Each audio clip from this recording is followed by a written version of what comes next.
what was it, jumping right into the marketing side, what's your approach to marketing, like big picture, and like how are you at the very beginning before your firm really took off? How are you generating cases first on a low budget, like just hustling, and then how has that kind of transitioned to today? Yeah, so I didn't have a low budget. I had no budget. Okay, I didn't have much money at the time, and it was about year 3 or 4, and I'm like, I need to do something, but I don't have money. And I kept looking at my negatives, right? And I said, how do I turn my negatives into a positive? So my negatives were I was young. My name is Mohammad Ramadan. It's not a common, lawyer name. I didn't have a ton of experience. So I'm like, these are all negatives. How do I turn that into a positive? And I said, well, the positive is, well, now I'm going to be the young, cool, hip, modern attorney. Let me flip the script on it. So what I did was I would just go on my personal Facebook page and I started doing these, posts about my criminal defense stories. And, I would fluff them up and, oh, this woman came crying into my office and, blah, blah. And I would do this like whole dramatic story. And I kind of did it jokingly at first. And people were loving it. And I'm like, wait, hold on. I'm onto something here. And this is before Instagram really blew up, before TikTok was even around. This was maybe 6-7 years ago. And I just started doing these posts and I'm getting DMs. People are seeing me on the street and say, hey, man, we love your posts. And I'm like, okay, this is pretty cool. Let me run with this. It's free. That was the first thing that attracted to me. I said, Facebook's free. I don't have to pay for this. I don't have money for billboards. I don't have money for radio. I looked into all of that. I didn't believe in mailers. So I said, you know what, let me continue with this. And then where I really saw the power was I wanted to flip the script and test it, right? And what I mean by that is I did a video with a hip-hop beat. I did a Kanye West. Kanye West from Chicago is pre-crazy Kanye West. So Chicago and Kanye West, he's really big out here. So I did the power beat. I did this like hype video. I rented like an Uber Black and I hired a videographer and I did this like really cool 1-minute super hype video. And I noticed in 3 days I got 55,000 views for free. Wow. And I started looking, I said, wow, I mean, some billboards don't get 55,000 eyeballs on it, right? In 3 days. So I said, I'm onto something here. Now, I got a lot of backlash too, but the backlash confirmed my thoughts.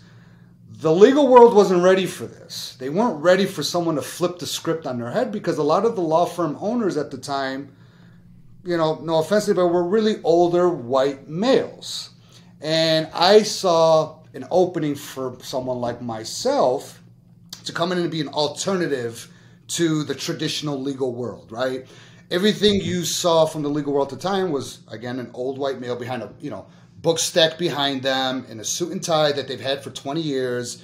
And I realized through social media that the era has changed. People want personality in their lawyers now. They want to know who their lawyer is. They want to be able to relate to them. And once I saw that, I said, I'm onto something here. And I just, nonstop, I just kept flooding it. Again, I got a lot of backlash, but the backlash was from lawyers. The actual people who I wanted to hire me loved it. So I said, screw what the lawyers are saying. They just don't know what the hell's going on. If the people who I want to hire me like this, well, let's just go all in at that point. And that's basically where I started. And once I saw the power of social media, it was game over from there. I think that, being candid, I think that's what really drew me to you. I was cracking up watching some of your TikToks. I mean, we joked before the show. I was about how most attorneys hate the show Suits, and so I was kind of needling you on the intro about that. And I think that you are really entertaining, but also educational too. And it's kind of a mix. It's a nice balance because I think a lot of times attorneys will do too heavy on the informational. You just don't want to watch it, or but too it's goofy. mixed in a good balance. Yeah. And you also have like a unique take on your perspective of the 5-second rule. So what is that? What is your take on the 5-second rule, and how does that play into your marketing? Yeah, so I kind of learned the 5-second rule when I was just starting and I needed to drum up business, right? So in like my first year, what I would do is I would just put a suit and tie on. I would just walk around the courthouse. And I would even, like, I remember I used to call my sister and say, hey, act like you're a client so that people can hear me and think I'm an attorney. And I'm like, don't worry, we're going to beat this case. And, you know, I would just do that. And I would go into courtrooms and I would act like I'm looking for my client just so people can see me. I would get random papers and act like I'm getting paperwork ready when I'm really just scribbling on it. You know, and I really took the fake it till you make it, and I just kind of put steroids on it. And I would get people that would talk to me, and then they would say, oh, well, I want someone with more experience. So what I learned from the 5-second rule, though, was you really have 5 seconds to impress someone, and in those 5 seconds, they're going to decide if they want to hire you or not. So what I did was I went and spent a few $100 on some really nice business cards, and I went and bought a couple suits, and I would make sure I'm dressed to the T. And the 5-second rule was you give a nice handshake, give them your very nice business card, smile, show confidence. And if you can do that in 5 seconds, you will get someone to hire you. And I had my first felony client. He got me out of the courtroom. He hired me from there. When we sat down in my office, I said, hey, man, I have to ask you, why did you hire me? You know I'm younger. I'm curious. He's like, honestly, Mo, you were the best dressed one and you seem to have the most confidence, so I rolled the dice and I'm going with you.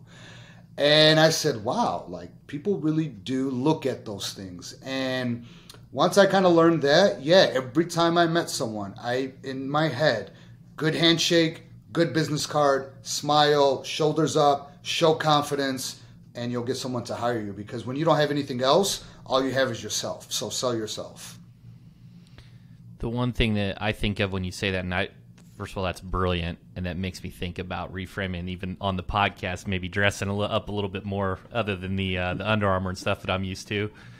But I've heard, you know, every sales conversation is a conversation based upon trust, and it seems like those things were really contributing to that. It's like, well, if he can afford, like subliminally, they're thinking, well, if he can afford this super nice suit, these nice business cards, obviously he's very successful. Correct. Not knowing that's a sale rack suit that I bought at Men's Warehouse for like $90, but they didn't know that. So I grew up in fashion, so I always knew how to kind of, per se, look good without spending a ton of money.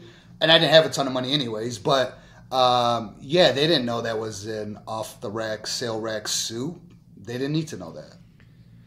Yeah, and would you call this guerrilla marketing? Is this what we're talking about? Can you what's guerrilla marketing in your words? Yeah, part of it. So guerrilla marketing for me and how I've really built myself, and I still do it till today, and it's worked, is I do a lot of in-person events. And not events, just show up. So I've always done a lot of community work, so I work with a lot of community organizations. And just little things where if I saw someone on Facebook that I knew open up a new business and they have a grand opening, I would go to that grand opening and I would just show up. And sometimes I would be one of the only few people that were at that grand opening. And guess who that business owner is going to remember when they need legal work? The one person, the one attorney who showed up to their grand opening. If a nonprofit is looking for volunteers, I would go volunteer. And I would just introduce myself. Hey, you know, I'm Mohammad Ramadan. I'm an attorney. I'm just here to volunteer. And then, you know, I would cut them a $100 check or $200 check. I would just plant seeds everywhere that I go. And believe it or not, those seeds come to fruition.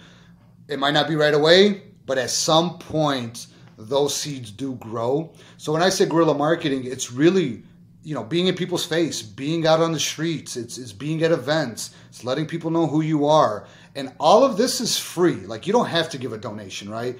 Go volunteer with them. And when you go volunteer, wear your firm gear. They're not going to tell you no. They're going to be more than happy to allow you to do that. So like right now, you know, I do a lot of community work where, you know, we're sponsoring families for Christmas this year. There was a bad incident in Chicago. Someone reached out. Hey, I'll be glad to sponsor this. Now, one, it's the right thing to do. But two, I can promise you with 100% certainty, these families know anybody that's involved in a car accident. They're not going to look at your billboards. They're going to come and say, no. Call this guy. He's in our community. He cares about us. And in injury law, you know this as well as anybody, they need to trust you and they need to know that you care for them. how else and how better can you show you care for someone than helping them when you're not getting anything out of it? So you plant those seeds early so that when that case does come about, you're already locked and loaded. You've already sold yourself and you've already built that trust. And I always tell people, your 7-figure cases will probably not come off SEO or your billboard. It's going to come from a referral.